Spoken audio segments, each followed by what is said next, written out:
Okay, the most requested video I've had in a long time, a Mr. Who's the Boss style Samsung Galaxy S10 Plus battery test. Let's do this. So, the phones in question are the Galaxy S10 Plus base model, iPhone XS Max, Huawei Mate 20 Pro, which is the current king, then we've got the OnePlus 6T and the Galaxy Note 9 from last year, to see how much of an improvement we've made. And right now, I'm just basically downloading all the same apps on the phones and setting them to the exact same brightness using a luxometer, and also making sure that they've got Wi-Fi on, Bluetooth on, NFC on, and location on, but everything else off. Okay, so I've just removed the cables from all the phones, so batteries have started to drain. And to start with, I've pulled up YouTube and we're watching some of the more recent Mr. Who's the Boss coverage on the Galaxy S10. And we're just going to let it play for 20 minutes, half an hour, and see what happens. So a couple of things to note. First of all, these phones are not set to all maximum brightness. They're set to an identical level because different phones have different maximum levels of brightness, and I think it's fair to compare what would be an equivalent experience. The phones may look like they're at a different brightness level, or the colors might look a little distorted, but that's because each phone has a slightly different angle to the camera. Alright, after a pretty heavy YouTube session, the iPhone is currently on top, and the rest of the phones sort of bundled together in a pack, with the OnePlus 6T kind of straddling behind. I've now pulled up Tumblr, and in this video I'm trying to simulate a more realistic usage case.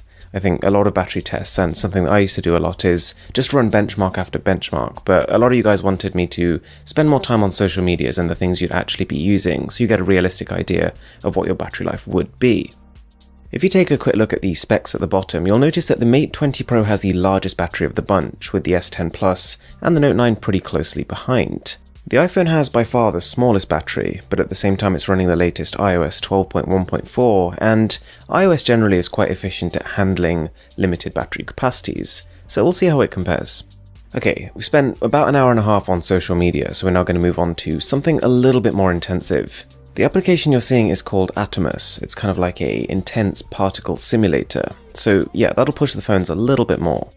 Now, when you're looking at the specs at the bottom, you might also notice the display resolutions, and this is always a bit of a tricky topic. So the Galaxy S10 Plus, Mate 20 Pro and the Note 9 all have Quad HD Plus displays, but simply because a lot of people can't tell the difference, by default they'll come loaded with a full HD Plus setting. So I think the fairest way of testing it is to use this, because that is what 95% of people will have the phones on, and also it's going to show you what the battery life is like whilst providing an equivalent viewing experience to the OnePlus 6T, which can't go any higher than 1080p.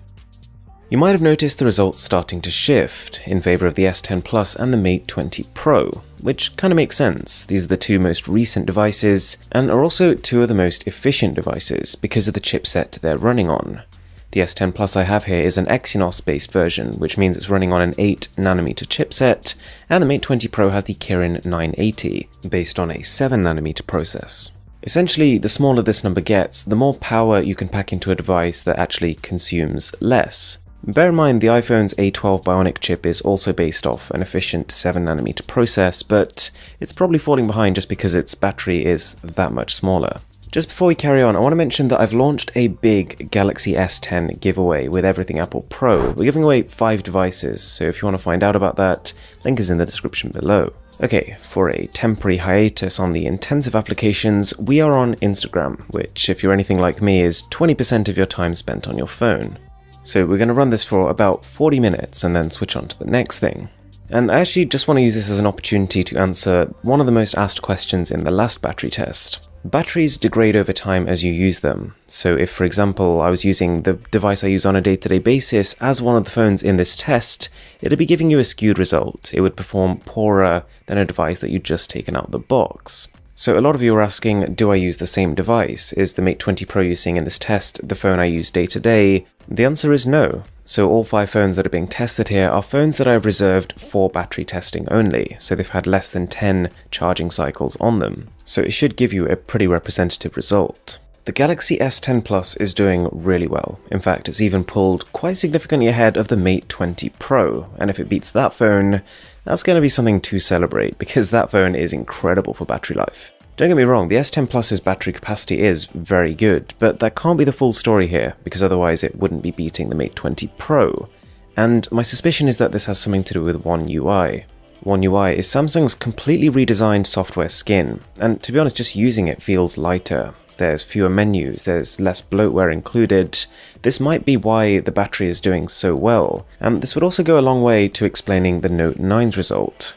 So now the Note 9 is way ahead of the iPhone and a fair bit ahead of the OnePlus 6T as well, and this wasn't always the case. And funnily enough, the Note 9 I'm using actually got given the update this morning, literally just before I started filming. So convenient timing, but also that could definitely explain this vastly improved performance. Alright, things are heating up. 2 of the phones are now on single digits, so we're on YouTube, looking through my videos as always, and we're just going to see which one tanks first. Either way though, this is a close battle. Not to mention one where I'd say all the phones are doing really well. In fact, there's no phone on here which I'd say has anything less than a good battery life. I didn't mention this earlier, but halfway through the battery test I actually turned the torches on for each phone. So they're firing into the table underneath right now, but that means that even the result you get on this test, even the 6 hours plus that all of these phones have lasted, even that is a slight underestimation of what you could expect. Okay, the iPhone was actually the first one to finish, and it lost its last few percentage points really quickly, which is actually a common thing that iPhone users complain about. And pretty incredible to note that at the same time, the S10 Plus is still on 19%. That's unheard of, I think, in any test I've ever done. And to emphasize, the takeaway here shouldn't be that the iPhone XS Max has lost and sucks at battery life. It's actually done really well. Bear in mind that it's got not only the largest display, but also the highest resolution on show right now. And considering that its capacity is so small, I think it's done really well to last this long. Fast forward a bit, and only the S10 Plus remains. Last man standing, so we're going to let YouTube run for a little bit, fully accelerate this process so you don't have to just literally watch it going down, and then pull open a game just to finish it off. Alright, so the end results, and I would say I'm surprised. I'd nearly go as far to say I'm shocked at what we actually ended up seeing. In 5th place was the iPhone XS Max at 6 hours and 11 minutes. Good performance, and a lot better than the standard iPhone XS. We then have the OnePlus 6T, not much longer, at 6 hours and 16. This phone really benefits from the extra 400 mAh of capacity that OnePlus added over the OnePlus 6. I'm impressed with the Note 9. It lasted a good 25 minutes longer than the OnePlus 6T at 6 hours and 41. And we already know the Mate 20 Pro is an absolute battery life monster, so it's not a surprise that this came in 2nd place, but only lasted about 6 minutes longer than the Note 9 at 6 hours and 47. And that leaves the S10 Plus with a staggering 7 hour 30 minutes of screen on time. And don't forget, this was a way more intensive test than an average realistic use case scenario, so I'm floored. This is incredible battery life performance, and we're yet to see how it holds up over time, but the future looks pretty bright. For more in-depth smartphone comparisons, a subscribe would be massively appreciated. Don't forget to hit the description for the giveaway information, and as always, my name is Aaron, this is Mr. Who's the Boss, and I'll catch you in the next one.